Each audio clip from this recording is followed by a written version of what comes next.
everyone and welcome back to my YouTube channel. I know, it's kind of been a while. I've grown my hair. Today we're starting a brand new series into costume. That's right, I'll be making costumes from a variety of different characters, from a variety of different medias, and today we're kicking off this episode with an iconic female character, Dorothy Gale from The Wizard of Oz. Her costume is incredibly recognisable and there are some hidden gems yet to be revealed. So let's kick off this episode and start with our first task, research.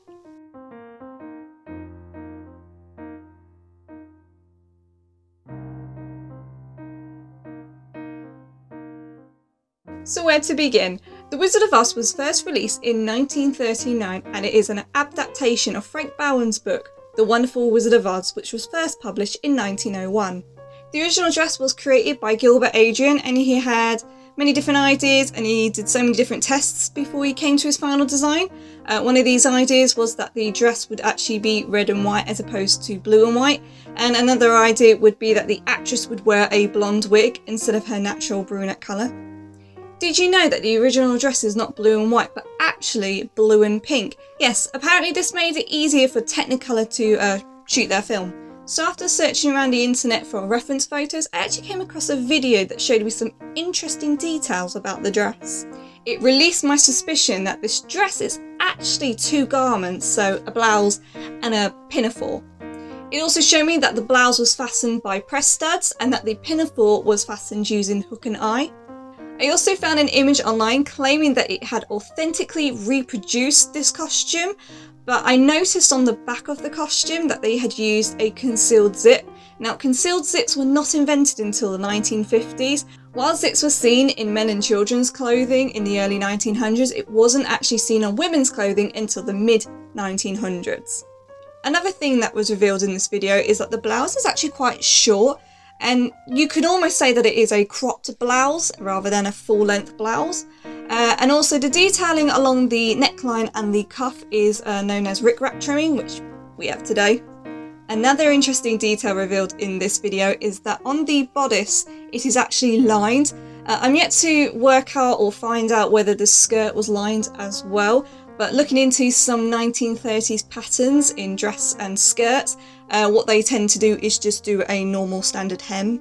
Also, did you know that there is actually a hidden pocket in the right side of the skirt? That's right, so Judy Garland was a big smoker back in those days and smoking wasn't considered a health risk in any means. So they included a quite deep pocket so that she could put her cigarettes in there. You can actually see this hidden pocket used in the film when she takes a handkerchief out of it and wipe the lion's tears. To me, this seems like an afterthought than what the pocket was originally intended for, which was for her to put her cigarettes in, and it eventually became a prop within the film, as you don't see this pocket anywhere else through the film. So the detailing along the bottom of the skirt and along the waistband as well seem to be appliqued on, so they're not actually stitched within the seams.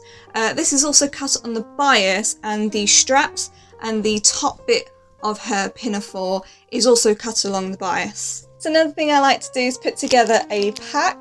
This contains any fabric, any details, trimming, fastenings, and it's all just together so that I don't lose any little pieces or bits and bobs. So after much consideration, I've determined that the fabric is 100% cotton, and I got myself 3 meters of this blue and white gingham.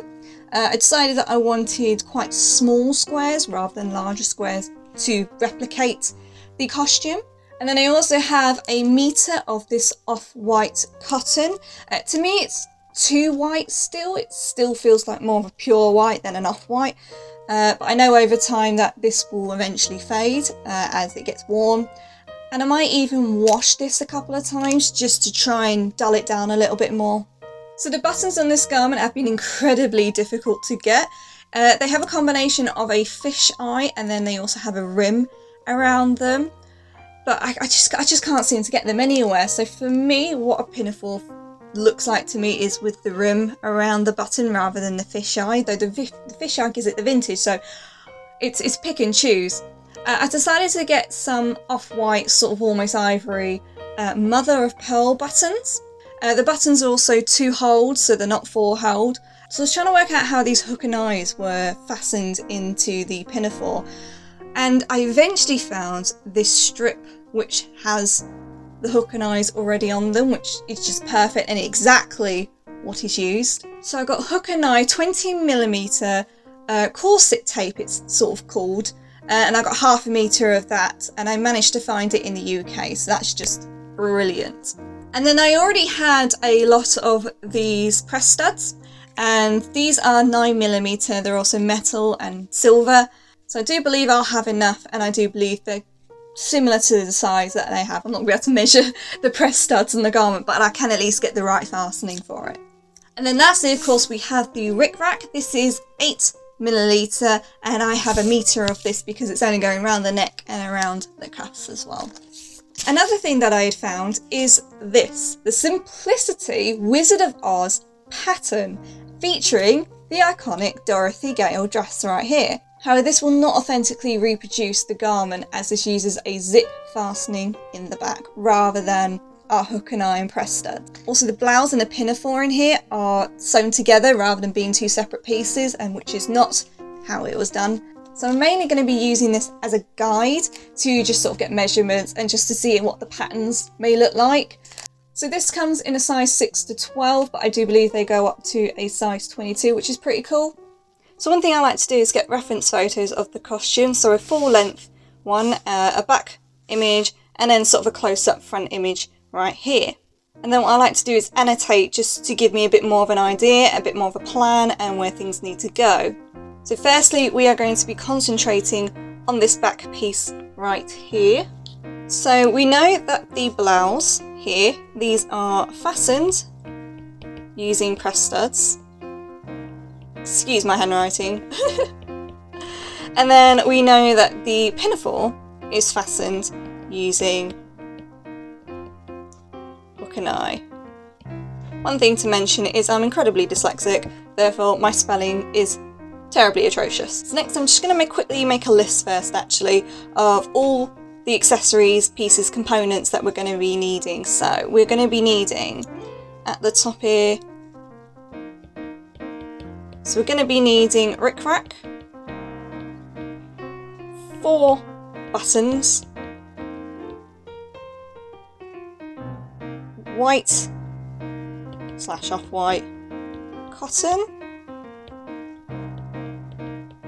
and then blue gingham. So let's concentrate on one of these key pieces at a time. So with the pinafore, we know that this is fastened using hook and eye. We also know that inside the bodice area, it is also lined, so let's make a note of that. So the bodice is lined, and it's used white cotton here. Another thing I also noticed inside this bodice part of the pinafore from the video is that the lining is actually this entire piece here.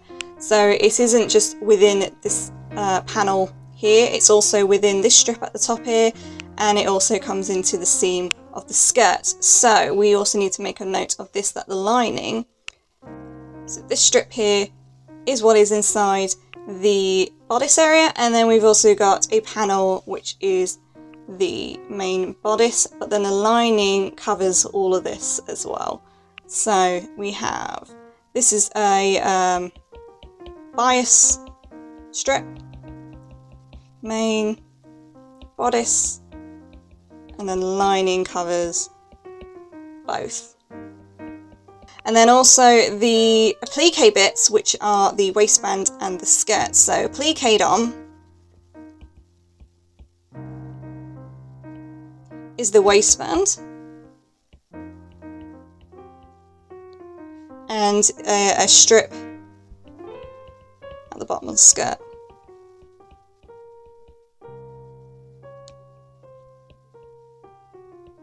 So this bit and this bit here. As I say, I haven't been able to work out whether the skirt is lined, but the 1930s dress and skirt patterns show that these aren't lined and that they are just hemmed at the bottom. So we are just going to make a note down here that the skirt is just hemmed. So with the hidden pocket being on her right side, this would be this side here. So we want to make a note that this is where the hidden pocket will be. It is quite a deep pocket, deep enough to fit cigarettes packets in. So I'm going to be using a phone as a guide with her pocket, just because if we use this garment as we go out for maybe to conventions or events that requires dressing up, we are able to put little essential items in a pocket that no one's going to know about. So we will be using a phone as a guide, and phones these days are pretty long and big. There we go. Another thing we are going to note is that the skirt is just past her knees, so I've got to think what the length is. What's the actual length called? I can't remember, so we're just going to call it just past the knees length. Because it's not quite knee length, it's past the knees. I'll say it's 3/4 length, or thigh length. No, that's not thigh, that's calf. Calf length maybe is probably a better. So the straps on our pinafore are detachable, as they are buttoned up down here. Her skirt is gathered, so let's go back down here. So her skirt here is gathered. There we go. And that's sort of given us an idea already about the pinafore. We're going to probably find more things out as we go and do the patterns for this, but this just gives us a basic idea of what pieces we are going to be needing. And then now we're just going to go with the blouse. So the blouse up here, so we have puff sleeves, which are gathered at the shoulder, and the mid-arm area at the cuff, as we'll call it. The length of these sleeves, so they're short, so we've got some short sleeve length. And then rick-rack on the cuff. And then her collar, which we'll have to scoot over here.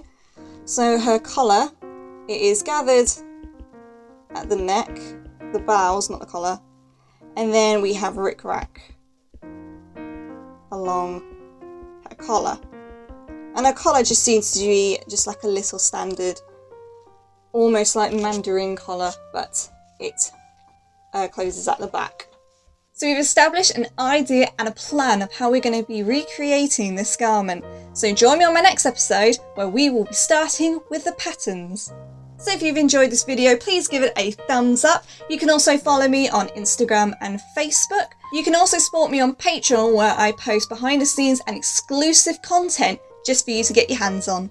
So thank you for watching, and I'll see you in the next one.